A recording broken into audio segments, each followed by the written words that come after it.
Hi, everybody. Will here from Will Alexander's Dog Show Tips, brought to you by Canine Chronicle TV and Pro Plan. Today we have a special guest, my buddy Doug Belter coming on. We're going to talk about this new CDC ruling, where is the rule for getting dogs back into the U.S. Doug has done a lot of research to try to sort through this for us. So let's find out what he has to say.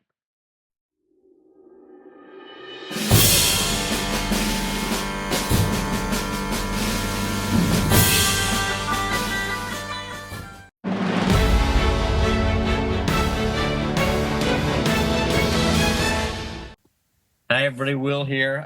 Special section of the interview chair. Today, we're going to talk about the new CDC ruling that is for dogs returning back to the U.S. Right now, what we all received was the ruling starting August 1st. All dogs entering the U.S., including those that left the U.S. and are returning, regardless of the country they are coming from, must be healthy upon arrival, which is fine, at least 6 months of age, microchipped, accompanied by a CDC dog import form receipt and required vaccination and veterinary documents. Now that all that sounds confusing as it does, but I've asked my good friend Doug Belcher because Doug researches this stuff. We both do some transporting, so he really got into it. So Doug has looked into it. How's it going, Doug? Real good, Will. Yeah, all right. Did you? Are Yeah. you tired of looking at computers? Oh, I am so buzzed out on just my eyes are shot. But I spent a couple hours with some very nice people at the CDC yesterday. Well, that's a good And start. yeah, they don't really provide. They're not directly CDC people. They're just people that answer the phones and use the information that we can get off our computers to give us answers. So it's not totally helpful because they can't expand on anything other than what they have in front of them. But they're very helpful. They're nice people. What this is being done, why this is being done when talking to Les and Hillary out in Calgary and talking to And they're other transported as well. people. They have Seven Oaks Pet Logistics. So. They do transport all over the world. Is there were some dogs brought in from the Balkan states, and there's also been some imported from Mexico, from some of the let's put it this way, some of the not so nice organizations down there, and they've had a couple cases of rabies, dog rabies. Now, Canada and the United States, and to a certain extent Mexico, has been classed as a rabies-free country. And at one time, that meant that you could basically come into the United States with any dog from a rabies-free country and not be required to have a vaccination record. Now the states, I mean, that was the federal thing. So as long as you were standing at the border crossing, you were good. The minute you crossed into North Dakota, Michigan, Ohio, not Ohio. Ohio doesn't have a border with the U.S. or with Canada. Like New York and things like that. The state would automatically rules would automatically kick in, and most of those were at 3 months of age. You had to have a rabies vaccine. These are all things most of us already knew. It's just this new stuff. Right. So what they're doing is, because they've had a couple of these rabies cases come in, they are freaking out because they don't want to lose their rabies-free status. And I totally understand that, because if you think this is difficult now, if Canada and the U.S. lose their rabies-free status, yeah, we're going to be in a world of hurt as far as paperwork and everything else that goes.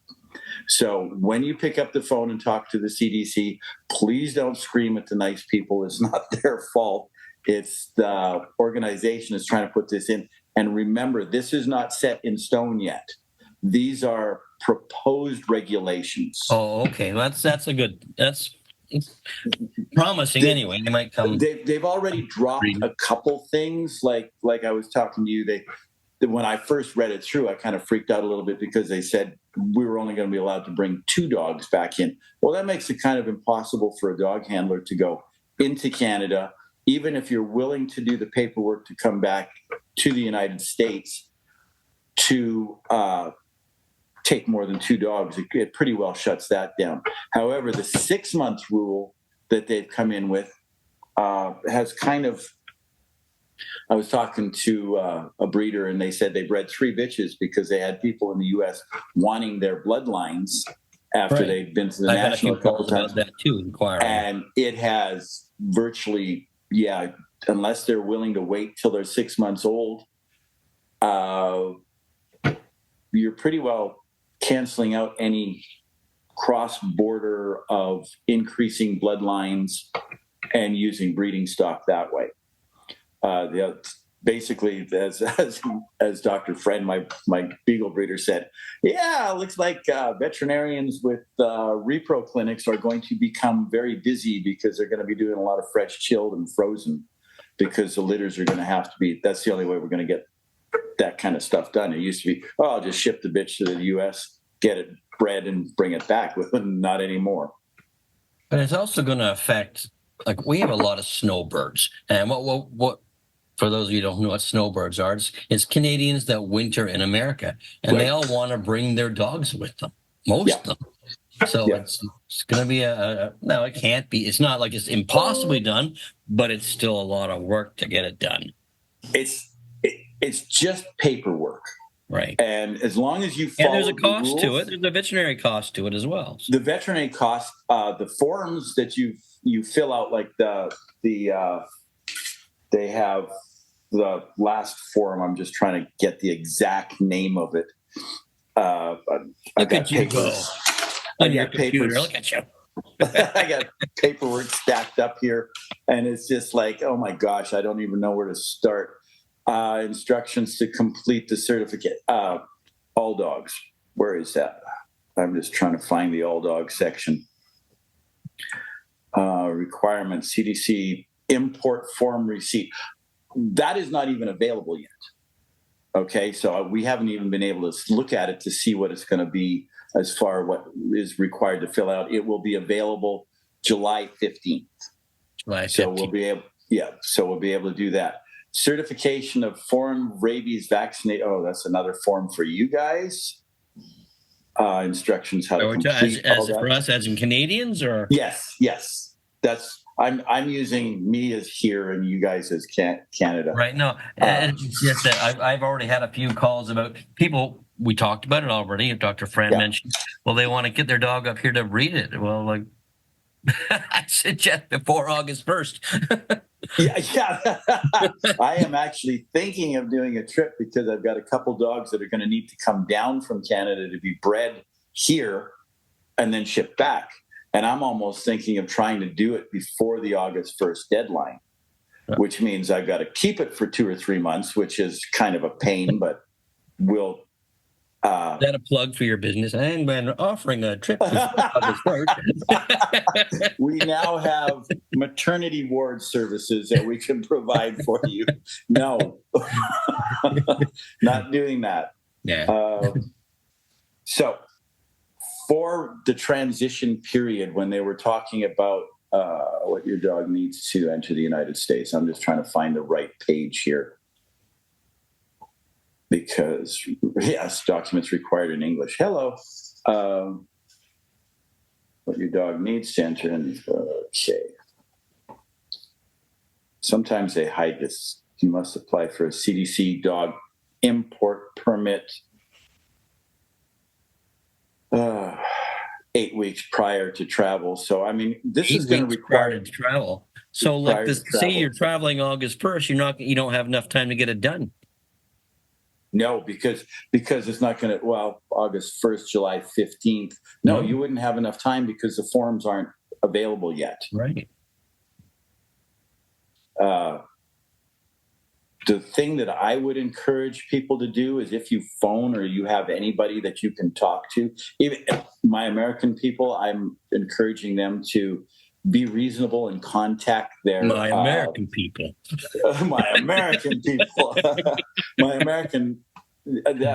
that can do it and want to do it. Contact their congressman or state senator and suggest to them that this is kind of muddled and it needs to be really clarified to make it because they're going to lose a lot of money.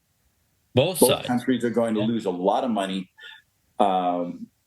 As I suggested to the CDC lady as I was talking to her, I made the comment that even Canada's asinine rule of 8 months that makes me absolutely crazy, where prior to 8 months old, it's a commercial shipment if it's sold to someone who's a breeder or shows dogs. But after 8 months old, it doesn't matter. Well, after 8 months of age is when you're going to start doing some of your testing and seeing whether it's going to pan out.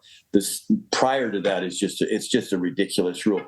But even the Canadian rules allow for people to come into Canada without filling out all the import paperwork if they have proof of exhibition, right? Which means we have to have proof of entry into a Canadian show. There's not and you provide your vaccination records. There's that exemption, so it's not a problem. But coming back, if I go to a show in Sault Ste. Marie, which is 5 miles across the Canadian border in northern Michigan, I'm going to have to do all this paperwork for all the dogs that I bring back. Get them back. Now, and this every time, not just once. I guess an every time deal. Like it's almost if they could give us a year-long thing, that might be a little more acceptable. But right, like a passport. I would encourage anybody that's going to talk to congressmen, senators, even politely send a letter to the CDC recommending possibly changing it, because at 3 months of age, you have to have a rabies shot in most states in the United States. And I believe in Canada, that's almost the provinces have put some of that in place too. So at 3 months, you've got that. Then you have a 28-day waiting period after that. So if a dog was 4 months old, I don't see why it couldn't be imported anywhere. Right. Okay, if they want to put a 4 month... That's common sense anyway. Yeah, that's just common sense. If they want to do something practical, they should do something like Europe has done with their pet passports, where each dog, just like a person, has a passport, and then it stays with that dog no matter where it goes. You've got a picture of the dog on it. You've got microchip number. Hope they're not smiling. Like Pardon me? No, dogs aren't smiling in the picture. If they're smiling, you can't smile in your passport picture. They don't want to know if you got teeth or not. But I encourage everybody to read through the forms. I had my vet send me a copy for people going in. They said in the transitional period, this is going to be what there we go. You're going to need the, what it's called is the United States Interstate and International Certificate of Health Examination for small animals, and it has to be a USDA accredited veterinarian that's going to fill it out. And that is good. That's like we used to use for the airlines. That's good for like 30 days, as long as your vaccination of rabies does not run out while you're out of the country. If that happens while you're out of the country, oh, you got a world of hurt, because now you have to go through all the regulations to bring dogs back in coming from a foreign country. Sounds like we got a lot of paperwork ahead of us, Doug. Yeah, there is more than you actually... Okay, here we go. Let's go back to this one. And there we go, that one.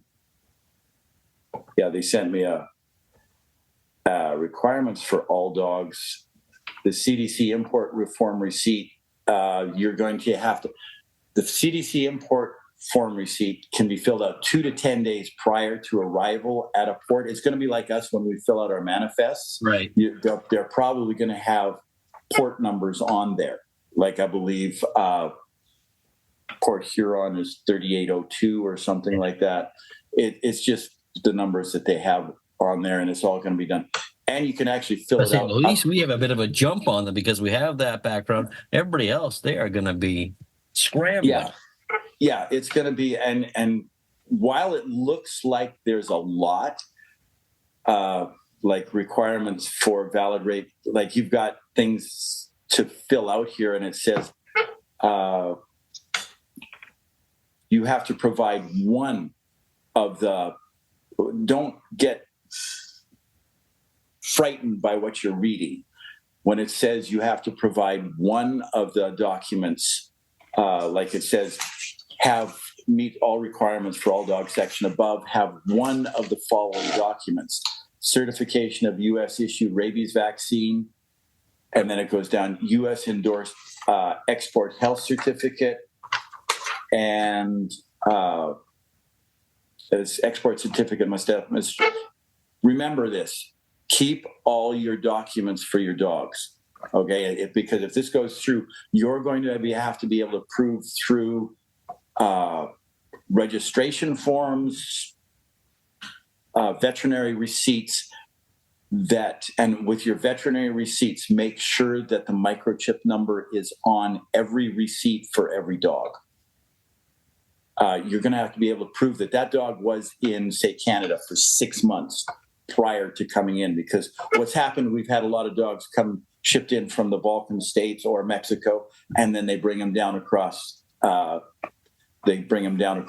Canadian into the U.S. that way, and they're skirting some of the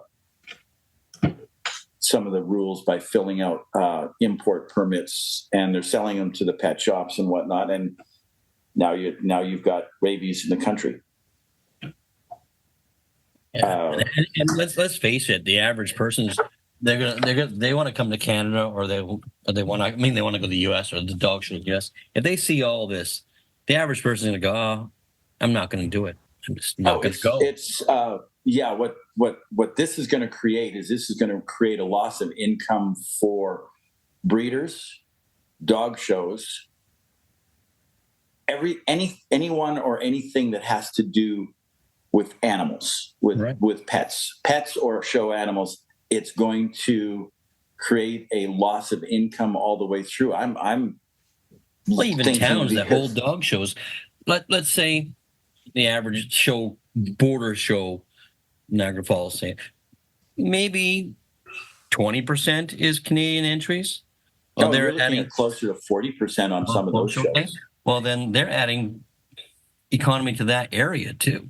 Yes. I mean, it's a big amount of money that comes in just through hotels, travel, restaurants. You know how much dog show people like to eat. It's affecting a lot of aspects of our sport. Yeah. I don't know what. So it's not saying it can't be done. It obviously can be done, but what percentage of people are going to do it? Are they going to just not bother traveling anymore with their dog? Well, maybe that's a sideline business for Will Alexander Impresario. Brought to you by Will Alexander's Pet Logistics. You can sit there and fill out paperwork to your heart's content. Oh, and I love doing paperwork. Oh, yeah, I know you do. It's just so good. Mom! Anyway. So it's so what's the bottom line then, Dougie? What is your advice to people watching? Watch and see, because like I said, some of this is not set in stone yet, and some of these can change. If you have the time to contact someone in the U.S. government, contact them nicely, be polite, and ask for either clarification or possibly suggest some rule changes that might come through. Because like I said, this is not, according to what I've read, these are requirements set out by the CDC, which is much similar to the requirements that they put in place for COVID. Right. And of course, we followed those rules as much as we could. So they're putting this in place for the protection. So we just for the protection of people and animals in both countries. These rules are it's like what happened with Canada. We had that plane load of French bulldogs come in from the Ukraine. Half of them were dead. Somebody tried to cover it up. Somebody found out about it, and that's where we got all those rules that were implemented. I believe it was June 20th or something, about 3 years ago, where all of a sudden there was a big flash and all these rules were coming out. it's not an overreaction, but it's a No, it's a reaction that bureaucracy. needs to happen because it's Yeah, definitely a problem. But I think it needs to be looked at individual yeah, cases more than and it's one of those umbrella things rule. where they go and they go overboard right off the bat, and then they can tone it back. It's very hard to go soft and then try and implement harder rules as you go. It's much easier just to go, here's the hard rules. Okay, we can scale it back here, we can scale it back there, and still keep the country safe. Yeah, I honestly, when this first came out, you and I talked, and I think that's what's going to happen. I think they're gonna work it down to a manageable way for us to do this, especially people that do it all the time and bordering countries, right? I think it will become more manageable as they realize the ramifications of what they've put in place. But on the other hand, they could be just as stubborn as they were on some of the COVID rules. I mean, we had COVID rules here where you couldn't buy paint at a paint store, but you could go to Home Depot and buy paint. And my big question is I've never had anyone help me paint, so I don't know how that could spread COVID. So, I mean, it's kind of like painting. The best of Bananarama. It's an oxymoron, right? I mean, it was like the minute I mentioned painting, everybody's gone. Sorry, gotta go. It was just one of those things. And I just said, that's the most ridiculous thing I've ever heard, but okay.